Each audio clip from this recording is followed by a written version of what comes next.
Okay, so again, welcome to UCLA TDG's webinar on unitary patents. My name is Marvi Valcourt. I'm the marketing director here. And we are going to get started right now. And I'd like to introduce Charn Arora from UCLA TDG. Thank you, Marvi. Hello, I'm Charn Arora. I'm the Chief IP Officer at UCLA's Technology Development Group. It is my pleasure to welcome colleagues, current and prospective licensees of UCLA IP to discuss Europe's new unitary patent system, which is expected to be launched in early 2023 and represents the biggest change to patent protection in Europe since the signing of the European patent policy in the 1970s. The introduction of the unitary patent system will present immediate options to UCLA and other EP patent holders to either opt in or opt out of the system.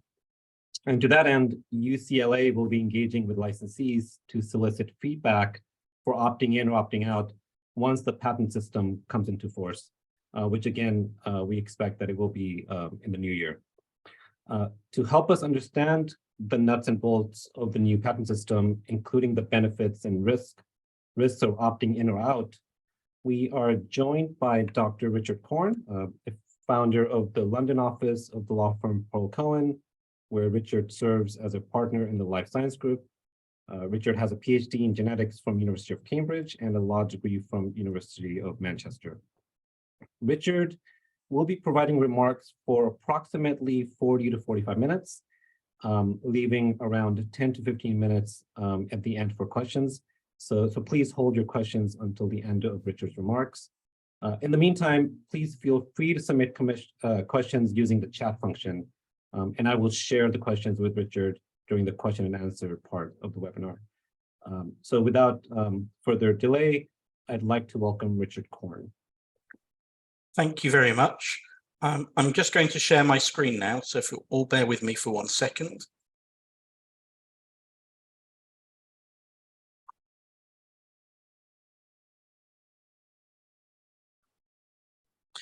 So thank you everyone for taking the time to join us today.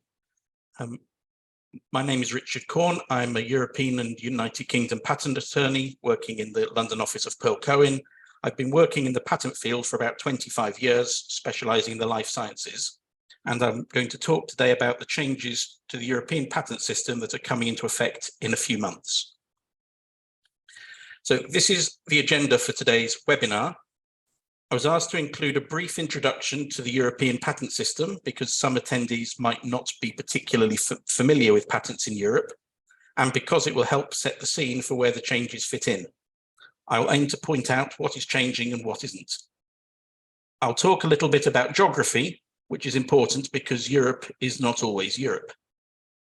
Then I'll go into more details about the Unitary Patent and the Unified Patent Court, which are the changes that are coming into effect. And I'll conclude with a brief discussion of the action that needs taking in the near future. And as Tran mentioned, I'll take some questions at the end. And if there's any questions I can't answer because of a lack of time, or if I don't know the answers, I'll get back with an answer via the organizers. So this slide just shows the maximal geographic extent of a European patent system. The European Patent Convention now has 39 different contracting member states. The most recent one was Montenegro that joined last month.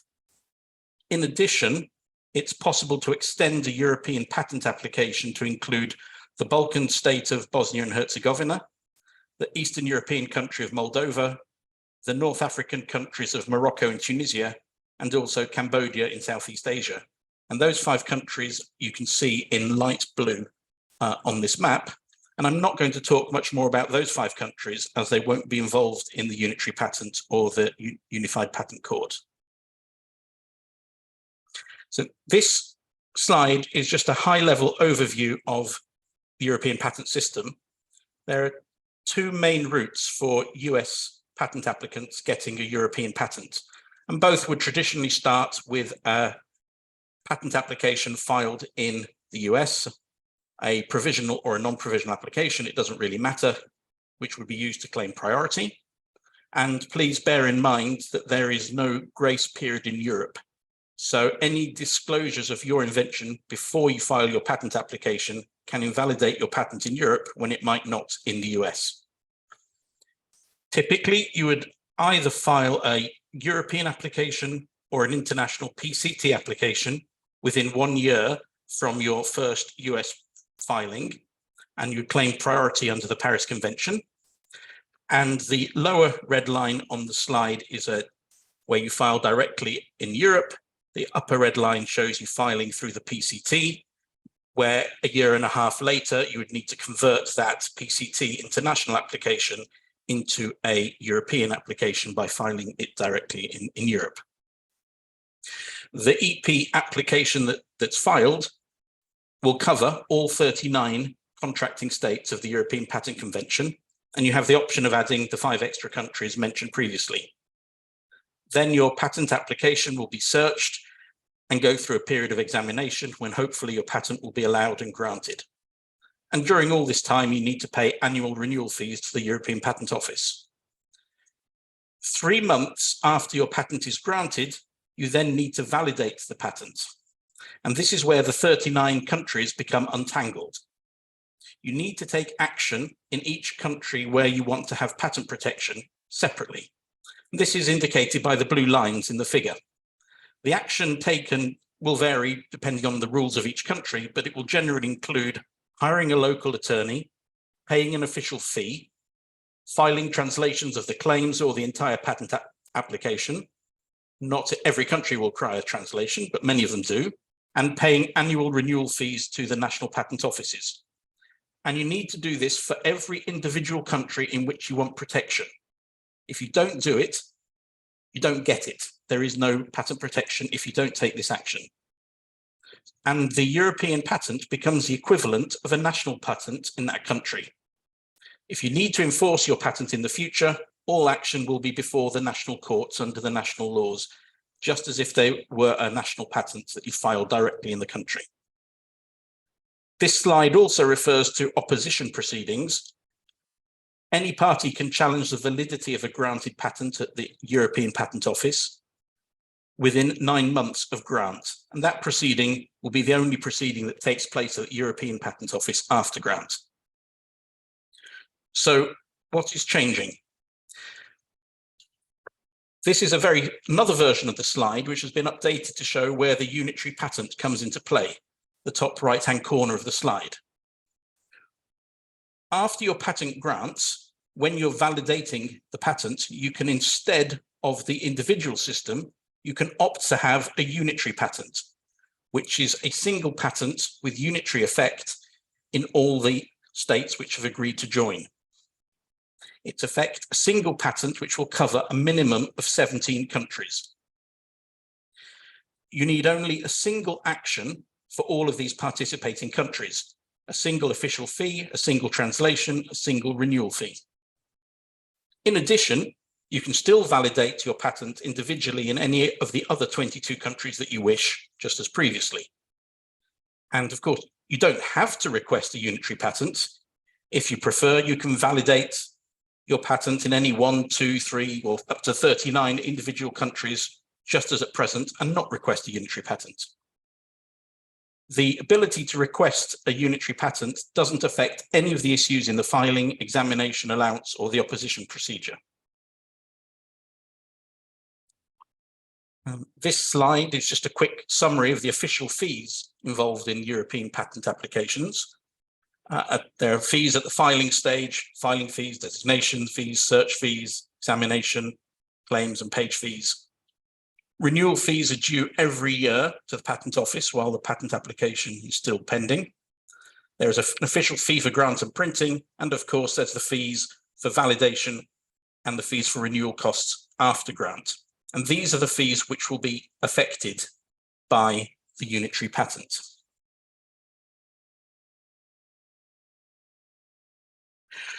Turning now back to the geography, as it's not really possible to fully understand the value of a unitary patent without knowing the geographical scope.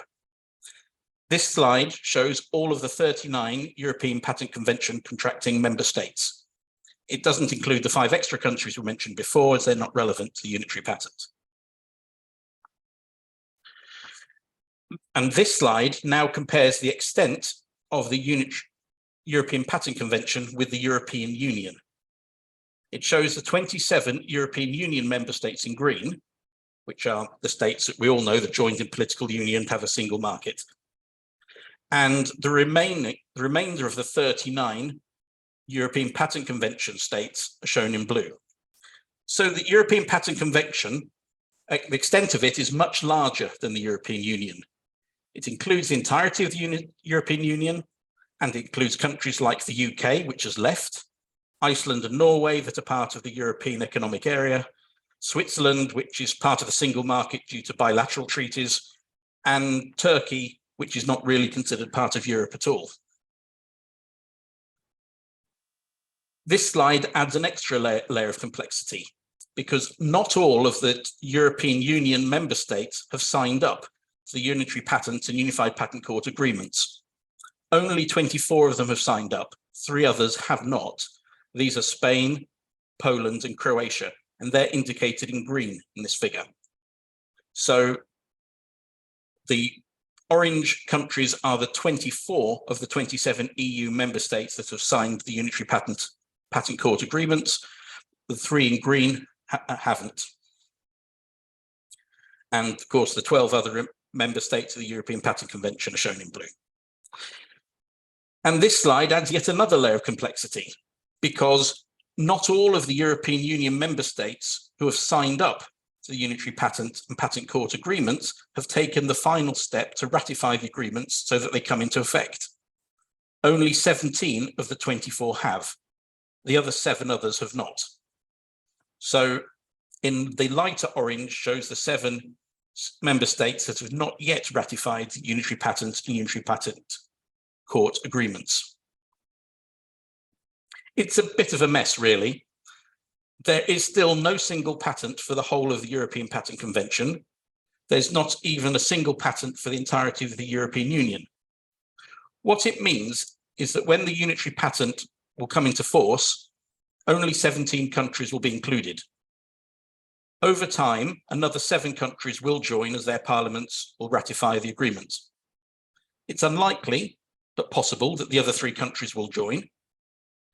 And the way things look at the present, the 12 non-EU countries will never be allowed to participate. And this slide just lists the countries in the 4 categories. To summarize, under the current situation, if you apply for a unitary patent, it will only cover the 17 countries in the left column, which are ones which have ratified the agreements. But over time, the countries in the second column will move to the first column, and you'll get more countries for your unitary patent. And the number of countries included in your unitary patent is fixed based on their status at the time you request it. You get what you got, and even as more countries join up, your existing unitary patent won't expand. And just a quick note about Germany. I've included it as if it's been ratified, but it's not technically the case. They're delaying their ratification until they're sure that the new system is ready. This is because German ratification will trigger the opening of the new system, the new court. But it will always be included once the system comes into effect.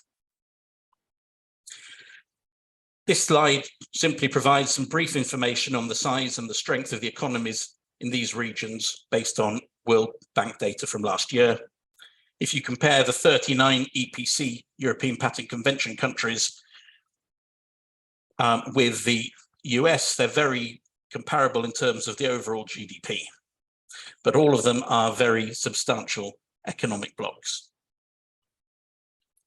So the aims of the unitary patent are quite straightforward: to harmonize and simplify patent rights and enforcement and validity across Europe. This will almost definitely be achieved, at least for the 17 to 24 countries involved. Previously, you might need to take action in each national court, and now you can have a decision relating to your unitary patent from a single court that is effective for all signatory countries. The other aims are to simplify and to reduce the costs of validation and renewals. It does do this when you compare the unitary patent to obtaining patent protection in the same 17 countries individually. But it doesn't provide the same benefits in those cases where you did not want to proceed in all of those 17 countries. Very often a patentee will choose to validate in just the big three countries, the largest three countries, the UK, Germany, and France, maybe one or two more. In that case, the cost advantage would be much less evident. And I'm about to discuss two simulations for the cost of unitary patents for a large and a small patent to show how this affects the costs. But before I do that, just to discuss how you get a unitary patent. If you want one, a patent covering at least 17 EU countries, you need to request it within 1 month from grant, which is much quicker than the normal 3 months for validation. However, it's quite simple to file the request. It's on a form at the EPO, there's no official fee. But there are some requirements. For example, you must have the claims for all countries within, must be the same. This isn't a common situation to have them different, but it can arise. And you will need to file a translation of the whole patent into another EU language. This is a requirement for at least 6 years. After 6 years, the hope is that machine translations will be good enough not to need for you to submit a translation. If the patent is in English, which most of your patents will be, then you can file a translation into any other European Union language. But if the patent is in French or German, which are both official languages of the European Patent Office, then the translation must be into English. This means that there will always be an English translation available for every unitary patent. So we're going to have a look at a simulation showing estimated costs in dollars for a small patent, approximately 20 pages in length and 15 claims. And I'll talk you through what's being shown on this slide. The dark color at the bottom of each bar is the cost of validation, a one-off cost shortly after grant, including translation costs, official fees, and such like. The lighter pink color is the total cost for 15 years of renewal fees for years 6 to 20, which is the total term of a patent, which assumes that the patent was granted 5 years from filing. And we've also made some assumptions on the cost of the service charges for paying these renewal fees in every country. Probably we've underestimated them, so maybe the renewal fees would actually have been higher. The 4 columns on the left show costs under the current system. The difference I'm showing here is based on the number of countries in which validation occurs. So the leftmost column marked EPC shows costs if you were going to validate in all 39 countries. The next 2 countries marked UPC 24 and 17, the next 2 columns show the cost for validating individually in 24 or 17 countries. And the 4th one, marked DEGBFR, is the cost for validating and renewing in just the UK, Germany, and France. And you can see that if you want to validate your patent in all 39 countries, it's not a particularly large patent. It will cost about $100,000. And the renewal fees for the lifetime of a patent might be another $200,000. But of course, the costs are cheaper as you validate in many fewer countries.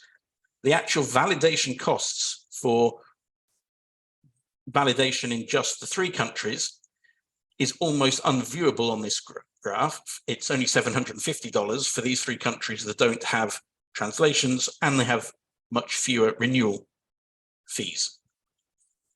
On the right-hand side of this figure, we can show the simulation under the system where the unitary patent comes into effect. So the 5th column along, the one just marked UPC, is simply the cost of obtaining a unitary patent, involved 17 countries. The cost actually won't change as additional countries join unitary patent.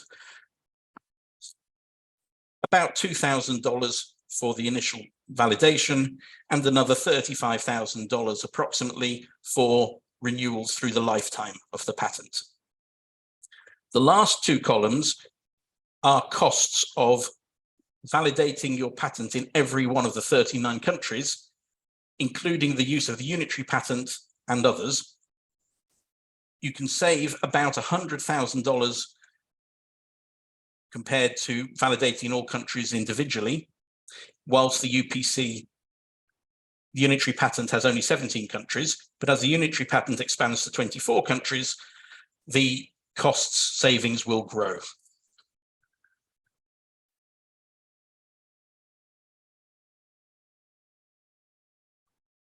This is a similar simulation, but based on a much larger patent, approximately 200 pages in length with 20 claims, which will have greatly increased translation costs.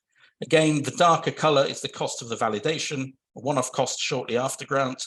The lighter pink color is the total cost of 15 years of renewal fees. Again, the 4 left-hand columns show costs under the current system, where you validate in 39, 24, 17, or 3 countries. And the 3 right-hand columns are under the new system with the Unitary Patent. You can see the costs of a Unitary Patent are now getting higher because you need to file a translation.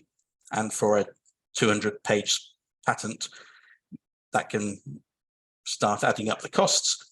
But still, the savings compared using the Unitary Patent and topping this up individually with other countries can save you $200,000 to $300,000 through the lifetime of a patent, compared to the current system where you have to validate your patent in each country individually. So there's some pros and cons of the Unitary Patent. The advantages. It simplifies and it cheapens the validation stage of a granted patent. It does this. It simplifies and cheapens the payment of renewal fees of a granted European patent. And as long as you were intending to have patent protection in at least 4 of the Unitary Patent countries, it will always save you money. It will simplify and cheapen filing assignments of a Unitary Patent. If ever you've tried to deal with assigning a European patent under the current system, you have to do it individually in each country under their national laws. It becomes quite a mess. And the other major advantage of a Unitary Patent is you can take a single enforcement action in the new Unified Patent Court, which is effective in 17 countries in one shot. If you're a patent holder, you can get an injunction against infringers. You can get damages for infringement in multiple countries in one court action. And as more countries ratify the Unitary Patent, then the number of countries in the patent will increase from 17 to 24. It will increase the scope of your patent and the benefit of the Unitary Patent with no increase in cost. But what's the disadvantage of the Unitary Patent? Well, the major disadvantage is that your patent can be invalidated in 17 countries in one go, in a single revocation action filed by a third party. And this seems to be the major concern. And coupled with the fact that the revocation action for Unitary Patent would be heard by the new Unified Patent Court, and this is still a new and untested court. SPCs, Supplementary Protection Certificates, are a form of patent term extension for certain drugs, and these would also be liable for central revocation in 17 countries. And I'll discuss this a little bit more in the next slide. Sometimes your Unitary Patent can be more expensive. They aimed at setting the fees at being the equivalent cost for 4 countries validated separately. So this can be more expensive than if you only wanted to validate in 2 or 3 countries. Of course, you do get more for your money. And there is also a loss of flexibility for renewal fees. Renewal fees in every country, they get more expensive throughout the lifetime of the patent. Under the current system, you can drop countries of lower value, for example, those with lower sales, to reduce the renewal fees. But you can't do this in a Unitary Patent. It's all or nothing. You can't drop any countries to reduce the cost of the renewals. A quick look at supplementary protection certificates. I don't plan to say much about them as it's not really the subject of this talk, so it'll be brief. An SPC, a supplementary protection certificate is not formally a patent term extension like in the US, but it works in the same manner, but only for certain approved products, medicines and pesticides and herbicides. It doesn't extend protection for the whole of the scope of the patents, but only for specific products. The maximum term of an SPC is 5 years, with an extra 6 months possible for a medicament for children if you submit data from an approved pediatric investigation. It only applies for regulated products that require marketing authorization to sell in Europe, and the duration of your certificate depends upon the time it takes to obtain this marketing authorization. So very often for medicinal drugs, the majority of your revenue is made during the extended period. And what this means is that the loss of exclusivity, the cost of the loss of exclusivity on central invalidity of a supplementary protection certificate can be higher. And this is often tied to the fact that frequently the number of patents protecting a drug or a medicine can be quite small, particularly when you compare them to electronics. And it can even be having all your eggs in a single basket situation. So this could be a greater reason to avoid the Unitary Patent and the Unified Patent Court, where you hope to patent a new pharmaceutical entity and get an SPC to extend the protection. I'm now going to talk a little bit about the Unified Patent Court, which will come into effect at the same time as the Unitary Patent. And this is a new court for resolving disputes relating to patents. And because it's new, this is a major worry for patent practitioners and industry. The worry is the uncertainty because it's untried and untested. The litigators, on the other hand, are relishing the prospects of getting into this new system. A lot of effort has been put into organizing the court, choosing highly qualified judges and training, so hopefully it will all go well. The court has a court of first instance and a court of appeal. The first instance court are split into multiple sections. There's central divisions in Paris and Munich, 13 local divisions, 4 of which are in Germany, and a Nordic-Baltic regional division based in Stockholm with 3 other seats. And each division must have multinational composition of judges so that they don't become too much like their own national courts.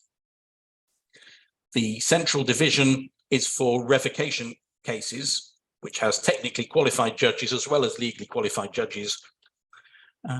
But a counterclaim for revocation can actually be heard in the local or the central divisions.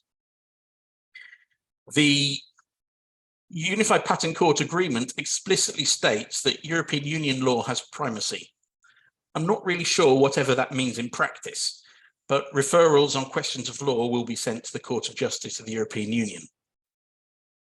This court will give a single decision for all states that have signed up, which is currently 17. And this is a major benefit or a drawback, depending upon your point of view. The new court will have exclusive jurisdiction over unitary patents.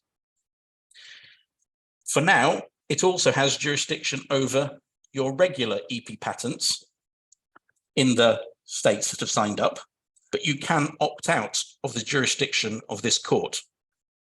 It has jurisdiction over SPCs that are based on the patents it has jurisdiction over.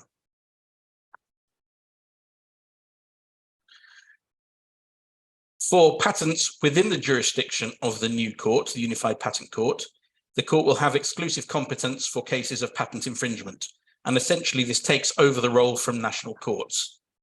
And it has the ability to hear cases for infringement, defenses to infringement, declarations of non-infringement, counterclaims and counterclaims for revocation and invalidity. You can get an injunction, other provisional protection such as seizures of goods. It will hear cases for damages or compensation derived from infringement of a patent before grant.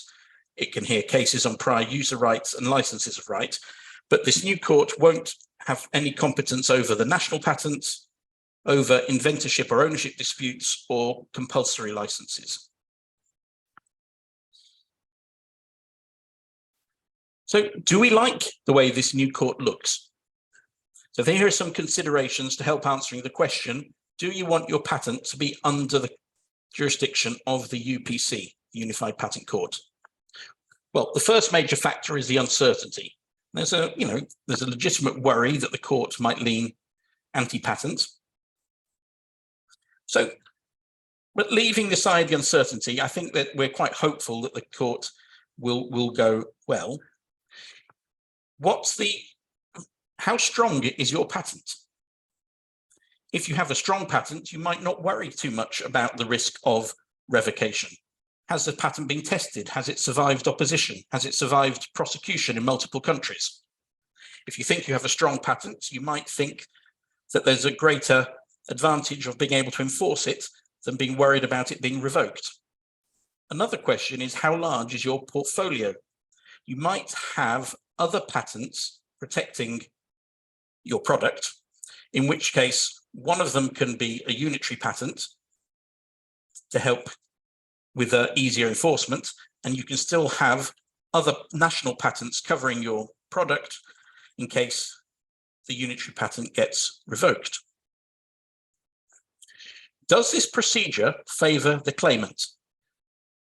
It shouldn't, but I think it probably does. The rules of procedure say that they aim to have a first instance hearing on infringement and validity issues within a single year. And that's very quick for court actions. Parties need to set out their full case as early as possible in the proceedings. So if you're a patent holder and you want to sue somebody for infringement, you can take your time until you're ready to go. The defendant only has 1 month to challenge jurisdiction and the competence of the court, and they only have 3 months to file a complete defense and a counterclaim, for example, for revocation. The claimant can choose the location within limits, they can choose languages within limits. So with regard to location, you can bring a case anywhere where actual or threatened infringement occurs, or where the defendant has a principal place of business. If there's widespread infringements of your patents, you can effectively choose your preferred location. If you're trying to enforce your patent, because you can have a single judgment for multiple countries, you can get higher damages than you could in a single court action in a single country, which means there's more scope for litigation funding. I've listened to talks from litigation funders who say they're much more likely to fund a case of a unitary patent before the court, because there will be higher scope for damages and they can get more money back from funding the litigation. A couple of words about the role of licensees. An exclusive licensee can bring an action unless the agreement provides otherwise, but must give notice to the patent proprietor. A non-exclusive licensee cannot bring an action before the court unless the agreement says you can. This is the rules of procedure. Interestingly, if the license holder brings an action for infringement and the patentee doesn't join in, the defendant cannot counterclaim for revocation of the patent. They have to bring a separate revocation action against the proprietor. So there's a lot of scope for manipulating the system if you're a sophisticated court user. The costs of the court are quite high. There's a mixture of fixed fees and value-based fees. The fixed fees are, for example, €11,000 for an infringement action, 20,000 for a revocation action, and value-based fees start for a value of the action over €500,000, and for a case valued at over €50 million, there'll be a fee of €325,000, which is quite expensive for a big case.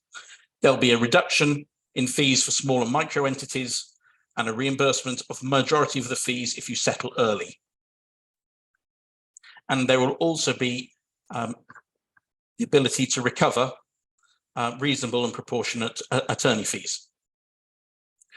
Looking at this from the other perspective, if you want to invalidate a third party's patent to clear your way to market, you can file a revocation action. It's quite expensive. You have to pay the court fees. and you may have to pay the other party's costs.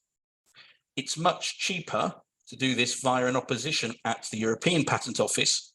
And in addition, it will revoke all 39 countries in one go. But you need to know that you want to do this early on, because the deadline for an opposition is 9 months from grant of the patent.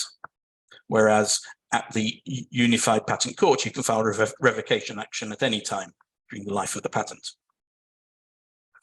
Opting out. Eventually, at the end of a transitional period, the Unified Patent Court will have exclusive jurisdiction over all European patents for the relative countries, irrespective of whether they're a unitary patent or a regular European patent. And eventually that will affect the decision whether or not to get a unitary patent. And by then we'll have a lot of experience of the working of the courts. However, that's not the situation now. At the moment, the new UPC lacks exclusive jurisdiction over your regular European patents. An action can be brought before the national courts or the Unitary Patent Court. If you don't want your European patent to be under the jurisdiction of the new UPC, you can opt out. And you can opt out a pending application before grant, a granted European patent or an SPC. And this request for an opt-out must be by the proprietor, patent owner, or all of them, and for all countries. You cannot opt out a unitary patent. And so this only applies to your regular European patents that you've got through the current mechanism. If any action has been brought against your patent already before the UPC, you cannot opt out of the jurisdiction of the UPC because they've already been seized. And of course, once the transitional period ends, then there's no more ability to opt out. So if you're worried that on the first day that the court will come into effect, somebody's going to challenge your patent at the Unified Patent Court, you can opt out in advance. So we're calling the sunrise period, which is the 3 months before the court comes into existence.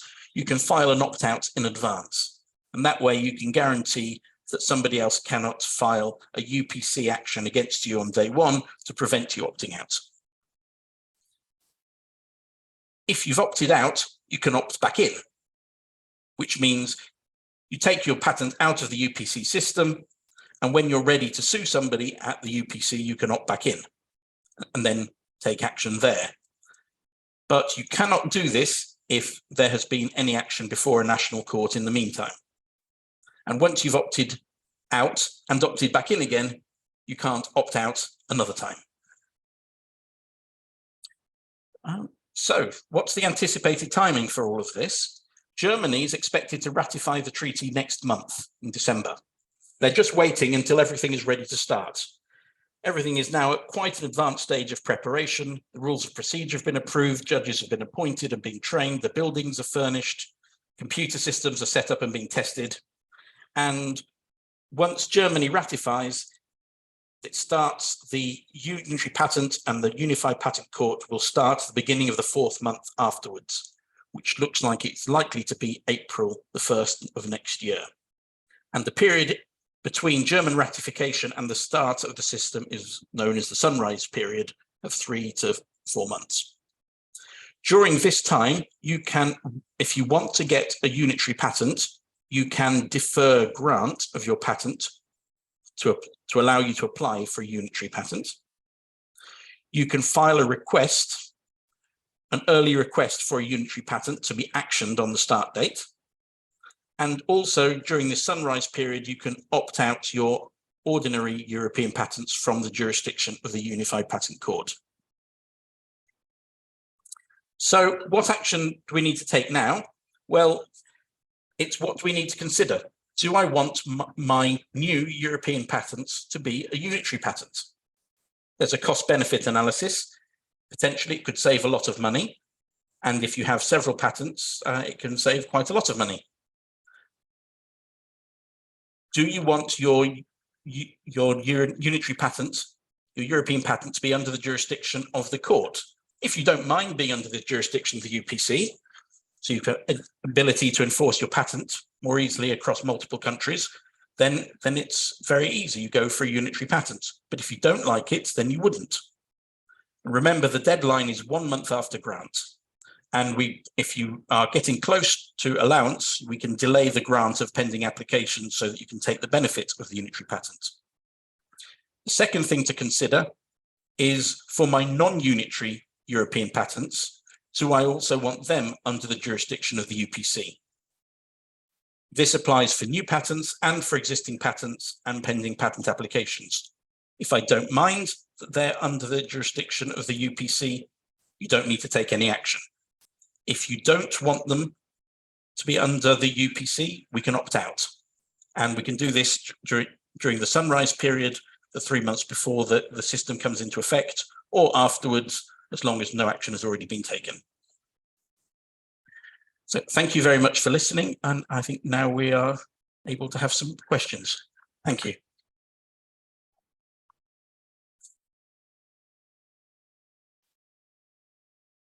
Richard, thank you so much. Thank you for that very thorough talk. Audience, we'll open for questions. If you'd like to ask a question directly, please raise your hand and we'll turn your mic on. If you'd like to ask a question using the chat function, please go ahead and submit questions through chat.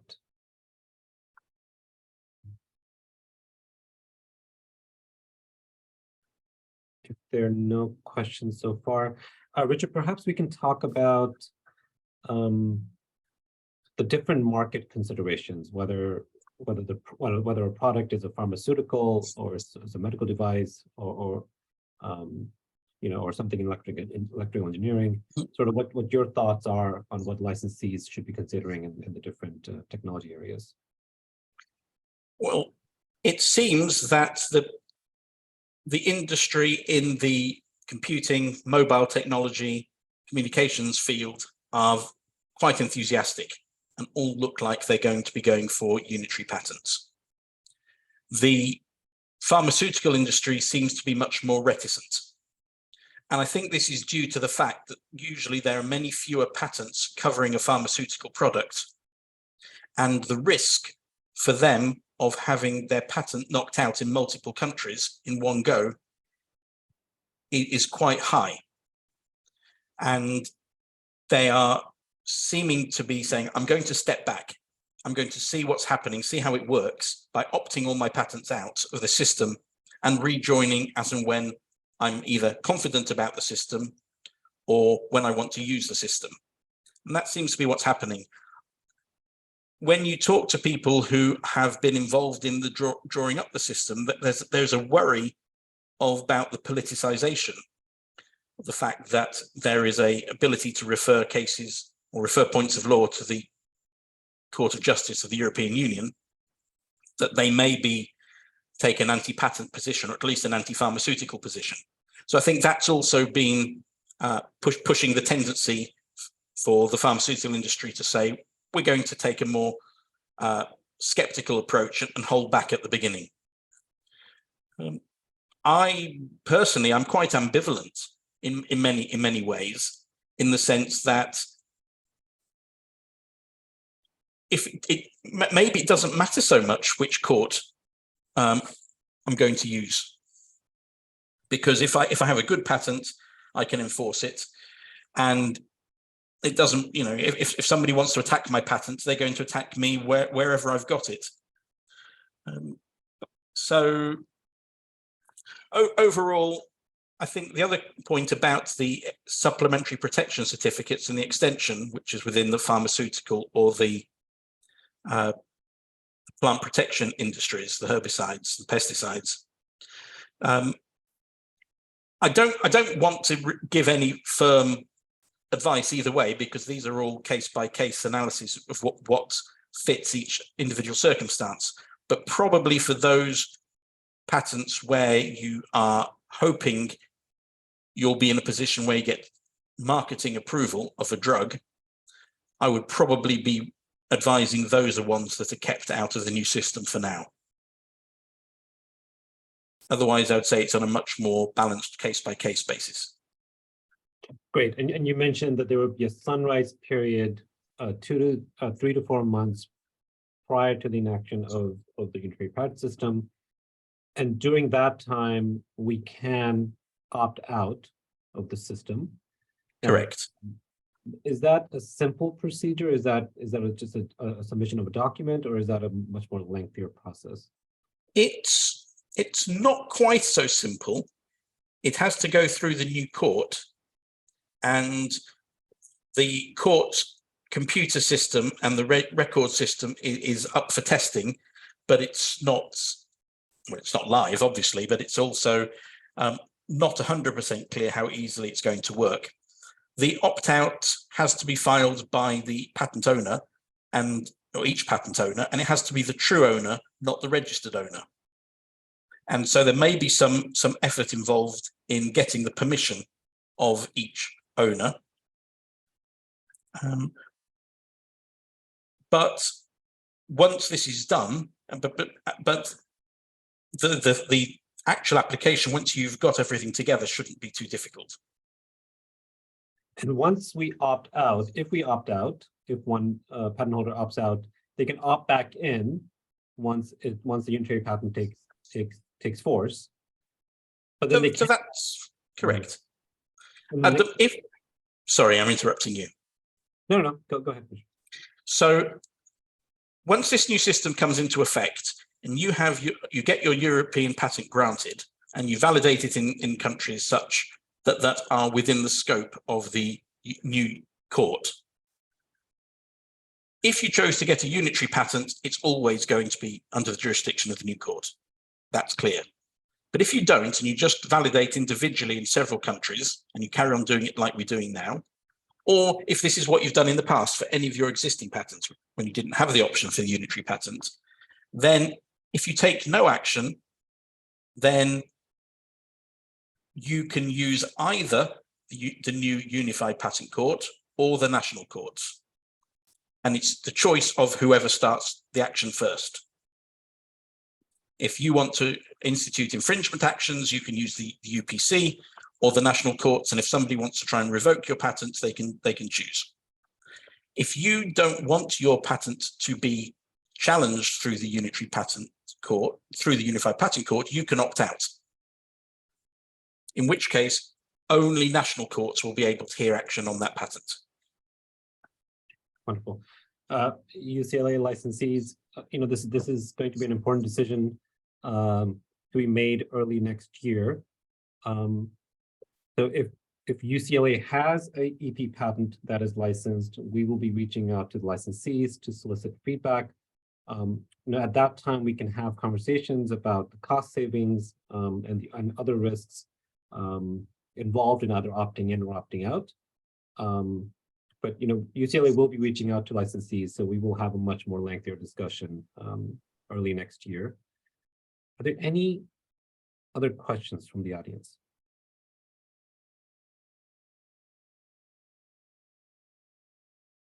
Okay, then I will give 10 minutes back. Richard, thank you so much for the webinar. It was very, very fascinating, interesting. I'm sure there'll be questions after this discussion, and I'll happily forward those to you, answers. My pleasure. Thank you very much. Thank you, everyone. Thank you, everyone. Bye-bye.